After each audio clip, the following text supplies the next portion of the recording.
ہماری کائنات ایک ایسا معمہ ہے جس میں ہر لمحہ حیرت انگیز واقعات وقوع پذیر ہو رہے ہیں۔ ہر طرف ستارے تباہ ہو رہے ہیں، لیکن سائنسدانوں کے مطابق یہ تباہیاں کائنات کی وسعتوں میں ہونے والی اس عظیم جنگ کا پتہ دیتی ہیں جو نظر نہ آنے والی دو پراسرار طاقتوں کے درمیان ازل سے جاری ہے، جن میں سے ایک کو ہم اپنی تخلیق کا سبب سمجھتے ہیں جبکہ دوسری ہمیں فنا کرنے کے در پہ ہے۔ لیکن اب ہم نے خود کائنات میں موجود ان طاقتوں کی تلاش شروع کر دی ہے تاکہ ہم جان سکیں کہ اس تاریکی کے پیچھے کیا ہے۔ آپ، میں، سورج، ستارے اور ہر وہ چیز جسے ہم سب جانتے ہیں میں ایک چیز کامن ہے اور وہ ہے ایٹم۔ ہم سب ایٹم سے بنے ہیں۔ اس کائنات میں اب تک دریافت ہونے والی ہر شے ایٹم سے مل کر بنی ہے، لیکن اس کائنات کے بہت سے پوشیدہ رازوں سے پردہ اٹھنا ابھی باقی ہے۔ ہمارا جسم، ہمارا گھر، ہماری دنیا، یہاں تک کہ خلا میں موجود خالی جگہ بھی ایک پراسرار مادے سے بھرتی جا رہی ہے جس کی شکل اتنی عجیب اور مبہم ہے کہ اس نے کئی سائنسدانوں کو بھی شک میں مبتلا کر دیا ہے کہ یہ موجود بھی ہے یا نہیں۔ لیکن 2009 میں ایک ناقابل یقین حد تک حساس پارٹیکل ڈیٹیکٹر نے اس کی معمولی سی جھلک کو دیکھ لیا۔ یہ دنیا کو ہلا دینے والی دریافت تھی جس نے ہمیں کائنات میں اپنے مقام اور یہاں تک کہ اپنی حتمی قسمت کا جائزہ لینے پر مجبور کر دیا۔ 1960 کی دہائی میں ایک نوجوان ماہر فلکیات ویرا روبن نے خلا کے ایک ایسے حصے کو کھوجنا شروع کیا جس کو اس سے پہلے نظر انداز کیا جاتا رہا۔ اس نے اس دور کے ہاٹ ٹاپکس جیسے کہ بلیک ہولز وغیرہ کو چھوڑ کر کائنات میں موجود دوسری گلیکسیز کو دیکھنا شروع کر دیا۔ اس نے سب سے پہلے ملکی وے سے قریب ترین موجود کہکشاں اینڈرومیڈا کا مشاہدہ کیا۔ دوسری کہکشاؤں کی طرح اس کے سینٹر میں بہت زیادہ ستاروں بھرا بلج یا ابھار تھا۔ ویرا روبن کی توقع تھی کہ یہ اربوں ستارے ہمارے نظام شمسی کی طرح آئزیک نیوٹن کی کشش ثقل کے قانون کی اطاعت کرتے ہوئے اس سینٹر بلج کے گرد چکر لگا رہے ہوں گے، اور جتنے وہ اپنے مرکز سے دور ہوں گے ان کی رفتار اتنی ہی سست ہوگی، کیونکہ سینٹر کی نسبت کناروں پر مادے کی مقدار کم ہوتی ہے۔ لیکن اسے یہ جان کر حیرت ہوئی کہ ایسا نہیں ہو رہا تھا۔ ویرا روبن کو اینڈرومیڈا کہکشاں میں موجود 90 ستاروں کی ویلاسٹی معلوم کرنے میں 2 سال کا عرصہ لگ گیا اور نتائج چونکا دینے والے تھے۔ اس نے دیکھا کہ تمام ستارے ایک ہی ویلاسٹی جو کہ 250 کلومیٹر پر سیکنڈز تھی سے حرکت کر رہے تھے۔ اگلے چند سالوں میں ویرا روبن نے جتنی بھی کہکشاؤں کو مشاہدہ کیا انہوں نے یہی حیران کن نتائج دیے۔ تمام ستارے کائنات کے مرکز سے لے کر اس کے کناروں تک نظام شمسی کے برعکس ایک ہی رفتار سے حرکت کر رہے تھے، جس کی ایک ہی وضاحت ممکن تھی کہ ایک ستارہ کہکشاں کے مرکز سے چاہے کتنا ہی دور ہو جائے اس کی قوت کشش کم نہیں ہوتی۔ لیکن ایسا اسی وقت ممکن ہے جب گلیکسیز کا ماس یا کمیت اس مادے سے کہیں زیادہ ہو جسے ماہر فلکیات دیکھ سکتے ہیں۔ اس کا مطلب یہ تھا کہ مادے کی ایک بہت بڑی مقدار ایسی تھی جو ماہرین فلکیات کی نظروں سے پوشیدہ تھی۔ ویرا روبن کے مطابق در حقیقت مادے کی 90 سے 95% مقدار نظر نہیں آ رہی تھی۔ یہ واقعی ایک انقلابی خیال تھا۔ کہکشاں ایک نہ نظر آنے والے مادے کے ساتھ بھری ہوئی تھی، ایک ایسا مادہ جس کو سائنسدان صرف ڈارک میٹر کا نام ہی دے سکتے تھے۔ لیکن ایسی بنیاد پرست تھیوری کو ثابت کرنے کے لیے آئینی ثبوت درکار تھے۔ جلد ہی درجنوں ماہرین فلکیات ویرا روبن کے مشاہدات کی تردید کرنے یا اس بات کو کھوجنے میں لگ گئے کہ آخر یہ پراسرار ڈارک میٹر کیا ہے اور کہاں ہو سکتا ہے۔ جلد ہی سائنس کی دنیا میں یہ ایک ہاٹ ٹاپک بن گیا۔ بحر اوقیانوس کے اس پار معروف کاسمولوجسٹ کارلوس فرینک نے ڈارک میٹر کی تحقیق دوربینوں کے بجائے فزکس کی مساوات سے کرنا شروع کی۔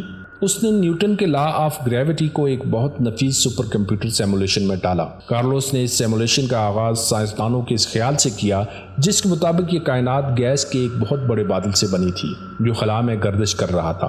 پھر اس نے بیٹھ کر اس طرح کی ایک ایسی کہکشاں کی کمپیوٹر پر بننے کے عمل کا انتظار کیا جسے ہم جانتے ہیں۔ اگر آپ کمپیوٹر کی مدد سے ایک گلیکسی صرف اس مادے سے بنانے کی کوشش کریں جسے ہم دیکھ سکتے ہیں تو کیا ہوتا ہے؟ ستارے بنتے ہیں، تیار ہوتے ہیں اور پھر بڑے ستارے سپر نووا کی شکل پر پھٹ جاتے ہیں اور بہت زیادہ انرجی خارج کرتے ہیں، لیکن ان کی گیسز کو اکٹھا رکھنے کے لیے گریویٹی کی مقدار ناکافی ہوتی ہے، جس کے نتیجے میں یہ کہکشاں پھٹ جاتی ہے اور اس کے پیچھے بہت کم گیسز باقی رہ جاتی ہیں۔ اس کا مطلب یہ ہے کہ ہماری کائنات کا آغاز ایسے نہیں ہوا جیسا ہم سمجھتے ہیں۔ چنانچہ کارلوس نے اپنی مساوات میں ڈارک میٹر کی ویلیو کو ڈالنا شروع کیا، پہلے تھوڑا، پھر زیادہ اور آخر میں اس کی ویلیو 5 گنا زیادہ بڑھا دی۔ کئی ہفتوں بعد کاسمولوجی مشین سے کچھ حیران کن چیز سامنے آئی۔ یہ اس لیے چونکا دینے والی بات تھی کہ یہ بہت جانی پہچانی چیز تھی، یعنی ایک کہکشاں جو کمپیوٹر پر اس وقت تشکیل پائی جب فزکس کی مساوات میں ڈارک میٹر کی ویلیو کو شامل کیا گیا۔ یہ کمپیوٹر پر ایک گلیکسی بننے کی سیمولیشن ہے۔ بگ بینگ سے تقریباً 1 ارب سال بعد ڈارک میٹر کی جھرمٹ بنے گیس اس جھرمٹ میں شامل ہوئی جس نے بعد میں ستاروں کی شکل اختیار کر لی۔ ڈارک میٹر کی اندیکھی کشش شکل سے یہ جھرمٹ قریب آئے اور بڑی سٹرکچرز کو بنانا شروع کیا، اور اس طرح اربوں سال بعد ہماری ملکی وے کی طرح خوبصورت کہکشائیں تخلیق ہوئیں۔ کارلوس نے تو کمپیوٹر کی مدد سے یہ بتا دیا کہ گلیکسیز اس وقت بنی جب ڈارک میٹر سے بھر گئیں، لیکن کیا کوئی اور ثبوت بھی ہے کہ واقعی کہکشائیں ایسے ہی بنی تھیں؟ ایڈنبرا اسکاٹ لینڈ میں رچرڈ میسی اب بھی اس سوال کا جواب دینے کی کوشش کر رہے ہیں اور ڈارک میٹر کا پتہ لگانے کے ایک نئے طریقے کو آگے بڑھا رہے ہیں جسے گریویٹیشنل لینزنگ کہتے ہیں، اور یہ سب اس شخص کی ذہانت کی بدولت ہے۔ البرٹ آئنسٹائن نے خلا کو ایک نئے انداز میں ایک ایسے مٹیریل سے بنے ہوئے دیکھا جو بینڈ ہو سکتا ہے اور گریوٹی سے متاثر کرتی ہے۔ کوئی بھی چیز، ایک ستارہ یا کہکشاں جس میں ماس ہو، خلا کے تانے بانے موڑ سکتی ہے اور ایک لینس کی طرح کام کرتی ہے، اور کیونکہ یہ خلا کو بینڈ کر سکتی ہے اس لیے اس میں سفر کرنے والی روشنی بھی بینڈ ہو جاتی ہے۔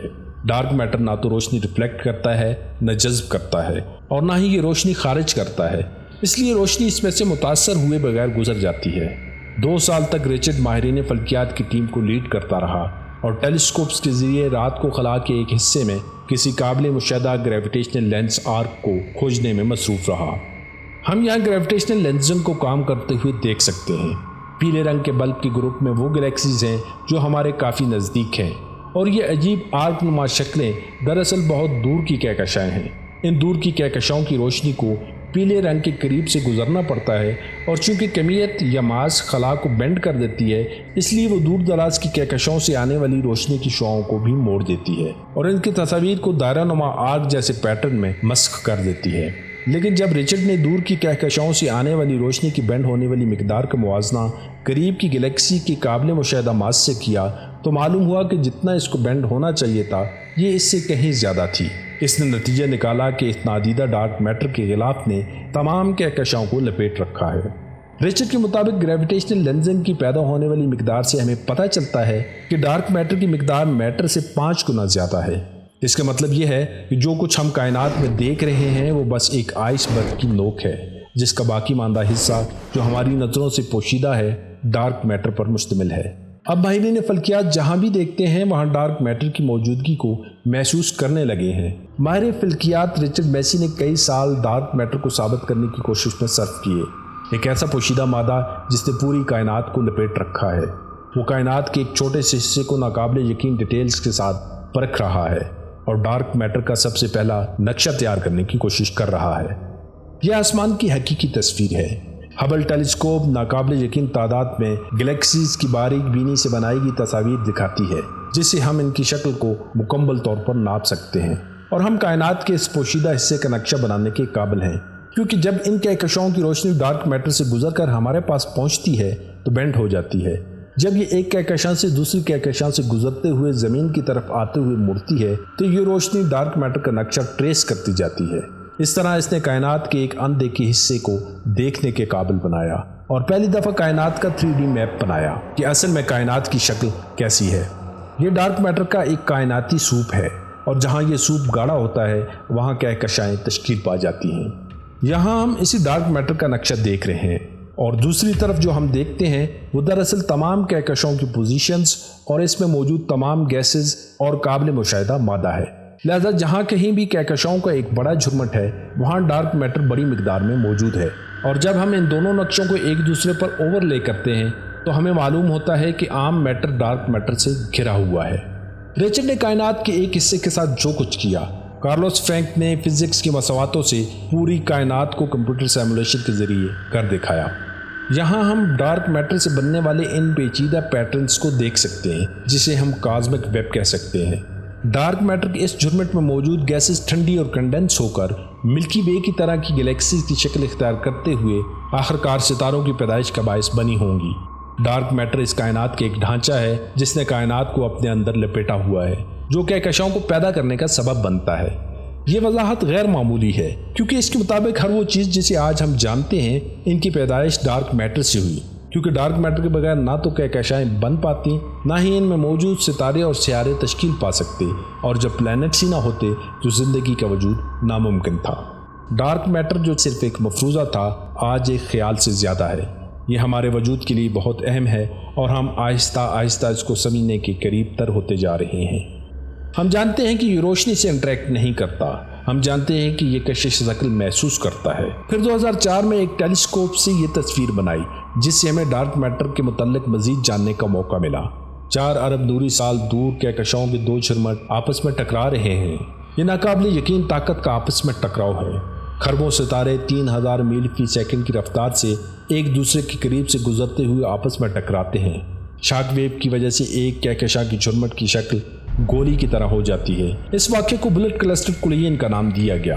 کائنات کی وسعتوں میں وقوع پذیر ہونے والے اس واقعے نے ماہرین فلکیات کے جوش کو اور زیادہ بڑھا دیا، لیکن اس سے بھی زیادہ دلچسپی کی بات یہ تھی کہ اس واقعے نے ڈارک میٹر کو سائنسدانوں کے تصور سے بھی زیادہ پراسرار بنا دیا۔ بلٹ کلسٹر 2 الگ الگ کہکشاؤں کا جھرمٹ ہے، دونوں میں موجود ڈارک میٹر کو نیلے رنگ سے ظاہر کیا گیا ہے جبکہ عام مادے کو گلابی رنگ سے۔ جب یہ دونوں آپس میں ٹکرائے تو یہ بالکل ایک بہت بڑے کائناتی کار ایکسیڈنٹ کی طرح تھا۔ عام مادے نے ایکس ریز پیدا کی اور اس کی رفتار کم ہو گئی، بلکہ در حقیقت یہ امپیکٹ پوائنٹ پر رک گیا، جبکہ ڈارک میٹر اس ٹکراؤ کے بعد رکا نہیں بلکہ پھیلتا رہا۔ اس کا مطلب یہ ہے کہ ڈارک میٹر کی خصوصیات عام مادے سے مختلف ہیں، کیونکہ جب ڈارک میٹر کے 2 کلسٹر آپس میں ٹکراتے ہیں تو وہ رکتے نہیں بلکہ ایک دوسرے میں سے گزر جاتے ہیں۔ سائنسدانوں کے لیے یہ معلومات بالکل نئی تھیں۔ کائنات کے بالکل درمیان ہونے والی اس کازمک تباہی نے ثابت کر دیا تھا کہ کسی بھی دوسری چیز کے برعکس ایک نہ دکھائی دینے والے بھوت کی طرح ڈارک میٹر موجود ہے۔ کیا ہم کبھی کوئی ایسا طریقہ نکال سکیں گے کہ اس پراسرار مادے کا کوئی ٹکڑا دیکھ سکیں؟ کچھ سائنسدان دعویٰ کرتے ہیں کہ ایسا ممکن ہے، لیکن اس کو ڈھونڈنے کے لیے وہ اوپر آسمان کی طرف نہیں دیکھتے بلکہ زمین میں موجود ان تاریک باؤلز میں تلاش کرتے ہیں۔